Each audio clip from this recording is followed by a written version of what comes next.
What is up, everyone? JD here. I hope you're doing well today. This one's going to be more like a service advisory, a heads up. Let's call it a heads up. Let's get into it.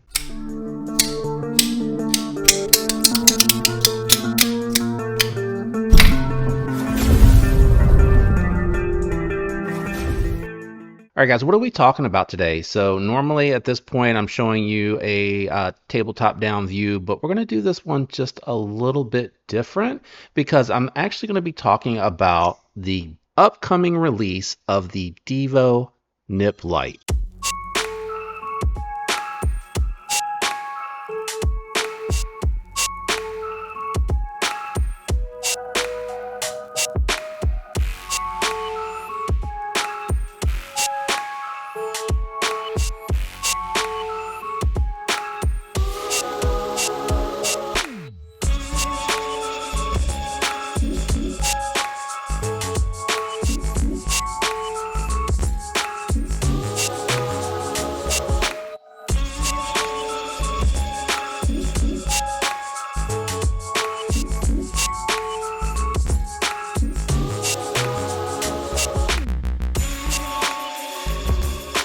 I'm going to share my screen here in just a moment, but I do want to let you know there's a lot of codes that you can use with this channel that'll get you a discount. Not all of them, but some of them. So let me go ahead and share my screen and let's take a look at what we're looking at here.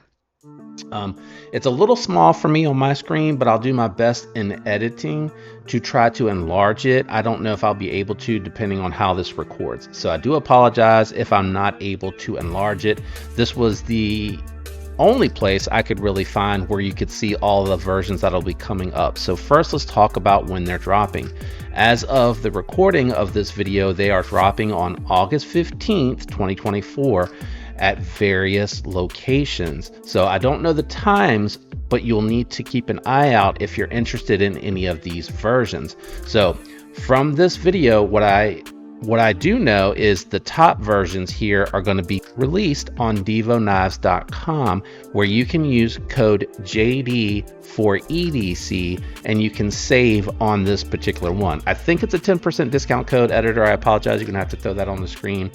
But I just recently got an affiliate with them, so it'll also be linked in the bottom of the description of any of my videos going forward.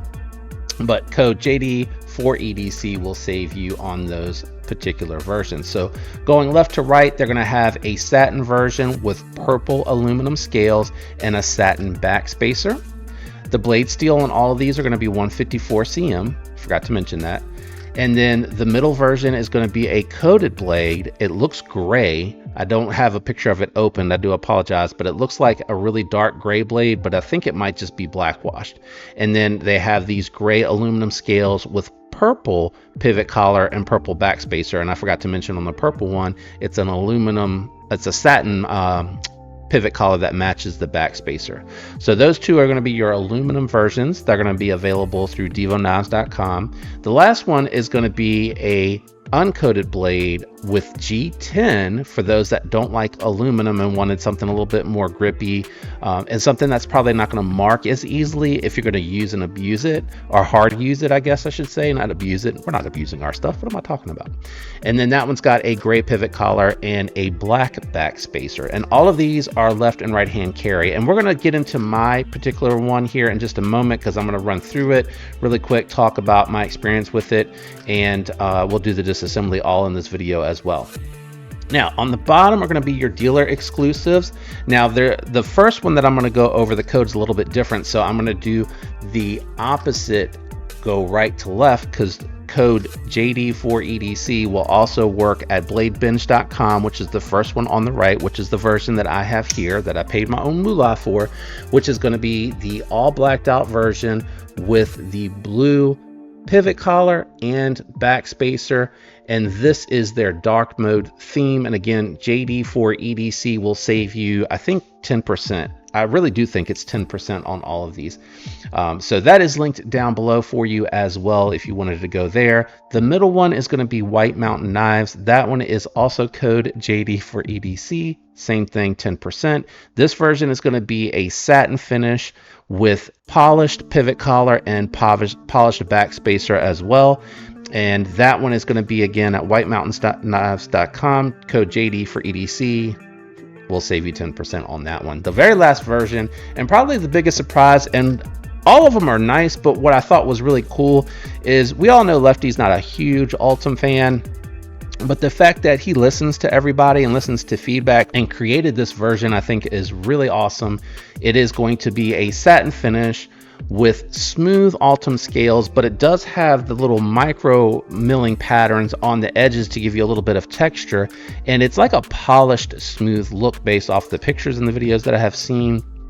And I think it looks really sharp. It's a very beautiful finish. I personally like Ultim sometimes. I don't love it all the time, but I definitely think this looks good. And that'll be code JDTPK, and it'll be available only at Traditional Pocket Knives as their exclusive version of the Divo Nip Lite.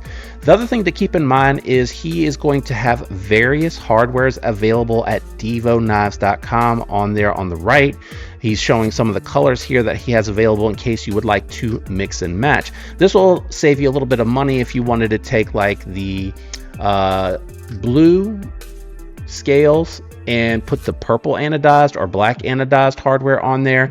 And then he is also, which is a little hard to see here, and I do apologize, he showed it off a little bit earlier in this video, has the Mokotai, I think he said, and again, editor, keep me straight here. I think it is the Mokotai that he'll have available on the website if you wanted to upgrade to this. He put it on the dark mode one, the all blacked out one, and I think it ended up being a little too hard to see. I think that Mokotai kit would look good on the purple, the blue, the Ultim, and even that gray, because it's a little bit of a lighter contrast, so it'll show off the darker tones that are on that particular hardware kit. From my understanding, these are all going to be very affordable add-ons, but I do remember him saying they're limited quantity, so make sure that you act fast on those as well. I think they're more limited than the runs of the Divo Nip Lite. And I want to say, I think 500 or 600 total, I think they did for these. I'm not 100% sure with the dealers being involved if that's necessarily correct, but I do know that it's not a ton of these. But I am very excited about the fact that we're going to be able to do this. All right, let me go ahead and switch over to the main camera, and I'm going to go ahead and get my tabletop camera down going so that I can show you my particular nip and go over that with you. All right, so we're down back to our traditional tabletop view, and we do have the Divo Nip Lite. This one here is the Blade Bench exclusive. Again, they are coming in 154 cm. It is very similar to the original Divo Nip. The light version is we have some more budget-friendly steel and materials here to bring the price down to make them even more affordable than what they already were. And then here it's like an orange peel feel. I'm not quite sure if that was the intent. It is a little smooth, but it's not like it's slick. This definitely has some grip to it. The micro milling that I mentioned earlier that you're going to be able to see on that Ultim really good, and some of the lighter colors around the edges here do add to a little bit of grip there. You have still your backspacer with integrated lanyard hole. We have a reversible deep carry pocket clip. This is a wire pocket clip, pretty springy, and so far seems to go in and out of the pocket very well. And mine is black washed. I know it's going to be a little hard to tell here on the screen, but they did a very nice job with it. I've already been cutting with it and things like that. And, you know, it cut very well, if I'm honest with you. This is one of the big surprises about these micro knives is they offer a very nice locked-in 3-finger grip. If you wanted, you could add a lanyard with a bead on the back if you really want something for the pinky to grip onto. Again, I really like this 5th pocket carry, companion carry. You could even get a slip and make it a pocket dropper. Very unassuming, very good looking, very functional. It's got a nice thin slicey cutting geometry with that hollow grind. And let me close it so that you can maybe see that. Wait, is it hollow or is it flat? I think it's a slight hollow. I think it's a slight hollow grind. You can see it gets down to a really pointy tip. Yeah, it definitely feels like a very slight hollow grind. But It was comfortable in the hand. It came with a little bit more of a toothier edge than I'm used to seeing with 154 cm. So when I cut through the paper, it was biting a little bit there. But once I decided to move over to the cardboard, it was just absolutely decimating that cardboard. And keep in mind, I would not use this to break down cardboard. But in a pinch, you could break a box down. I just wanted to demonstrate that it could definitely handle that. And then excellent pinch grip, man. This thing, I feel like, was just designed for tabletop slicing, cutting, detailed work, getting into packages without puncturing so deep that you may damage what's inside. And then with a quick strop and home after I was done, very easy to clean that 154 cm up, razor sharp, hair popping edge. It just really does impress for the size. As I mentioned in that full review, and I do highly recommend you check that out for a more comprehensive review on this one, and that one I already did the disassembly on, but I'm going to do it again today just to take it down, clean it, lube it with what I want, and get through just inspecting it. So I'm starting out completely dead center here, no issues with the centering whatsoever. Easy access to that opening hole. I'm not quite sure if they did anything to dial the detent in on this one, but it feels very crisp, very snappy without feeling like it's going to be too much for somebody to reverse flick. Again, the thumb flick here doesn't work too well for me. I hit my thumb right there on the back half of the 50/50 choil, but you can kick it out, just go straight out, and it's not an issue. To me, it's not a natural motion for me to do it that way. So I stick to the reverse flick, which I very much enjoy on this one. And then the jimping on here is excellent with that hidden flipper tab once it's in the open position, keeping that look super clean. So I really like this as a companion. I did get talked out of my last one, so I was very happy to add this one back in the collection. And if I'm being totally honest, there is one more version up there that I see that I want to kind of add, and I'll just color coordinate depending on which one it is. But let me go ahead really quick and jump ahead, and I'm sorry I got distracted by the screen still being up. Jump ahead and we'll get ahead into the disassembly and maintenance, just in case you want to watch it now if you don't want to go back and look at the other one. Okay, let's go ahead and get started with the disassembly. I do recommend WeHop bits. They are nicely hardened to protect from potentially stripping it out. They're linked down in the description below. I also tried to go back and update some of the more affordable drivers that are out there, because I know like 89 bucks for a titanium driver is not everyone's cup of tea, but I like this frag grenade pattern. It really tends to lend a lot of grip and gives a little bit of security for the disassembly here. I am going to go ahead and take it all apart from the pocket clip side, just to make it easy. Okay, so that was not in there tight at all. And again, it did feel solid when I picked this up and checked it for side-to-side play and for lock rock. So I think, yeah, it looks like this screw does go in here. Sorry, it's been a minute. Plus, it could have been that there were some changes. All right, so that definitely felt like it was in there pretty securely, and maybe had a dash of thread locker on there. And I believe, yeah, all the hardware is titanium on here. My one complaint, if I were a lefty, my dark mode version didn't come with the pad that they're installing on them at divoknives.com. So just be mindful of that. That could happen to you. I am a righty, so it doesn't bother me, and that's where the pocket clip's going to be anyway. But I just wanted to take note of that and share that information. I can't remember. Oh, yeah, I did actually cover that in the unboxing video that it wasn't there. So we're going to go ahead. I'm going to leave that little bit of lube on the outside there. It's not hurting anything. Actually, no, I'm going to clean it. I'm going to go ahead and clean it all.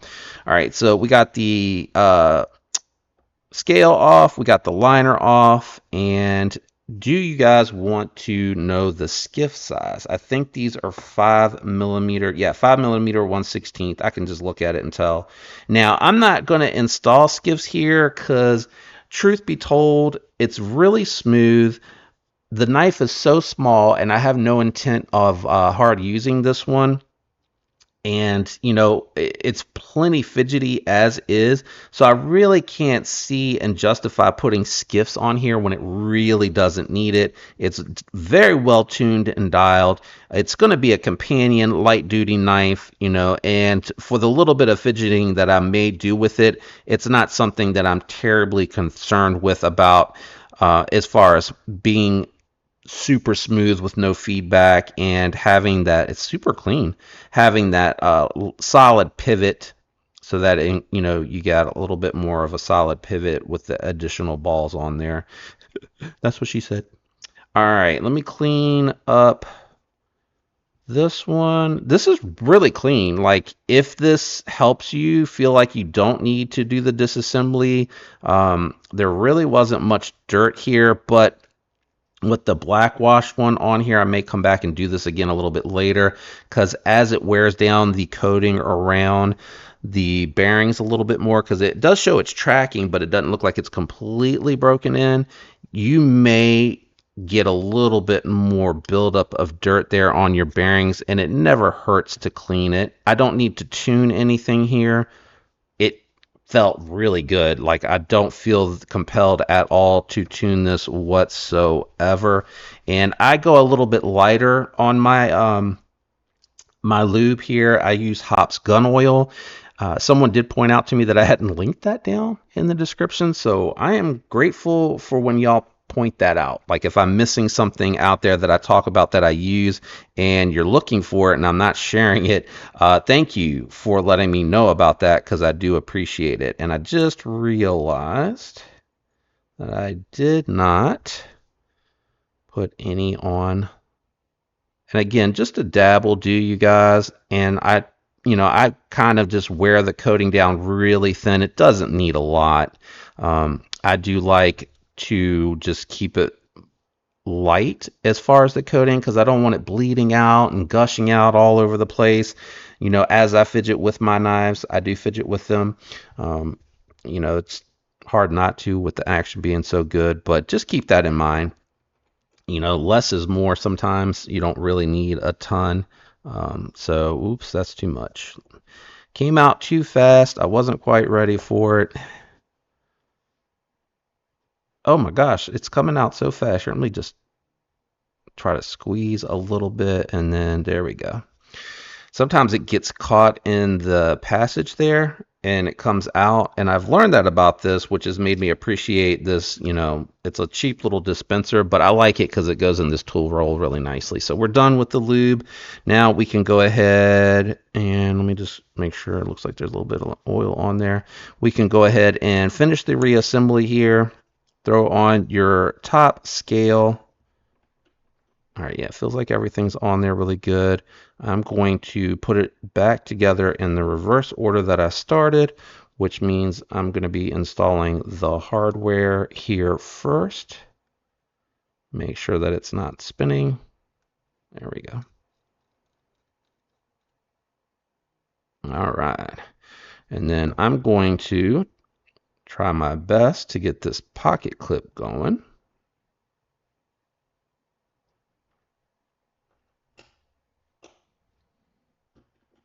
Oh, is that the pivot collar? That is the pivot bolt. I just looked at it and realized, I was like, wait, that's really thick. That the head of that bolt was really, really thick. All right, let's see here. Now we're back in there. Everything looks better now. All right.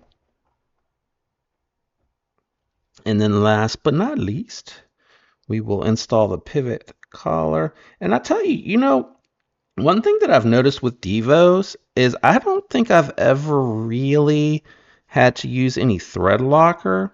They always come, yeah, nice and solid. Great action, and we're centered back up. Let me clean this out so you can see a little bit better, I hope. Okay, we are done with the disassembly. I hope that helped you guys a ton. I really like the look of this dark mode one, man. It's just really sick looking. Got a little bit of oil here flicking out, so action feels good. No up and down, no side to side. It immediately wants to fall shut.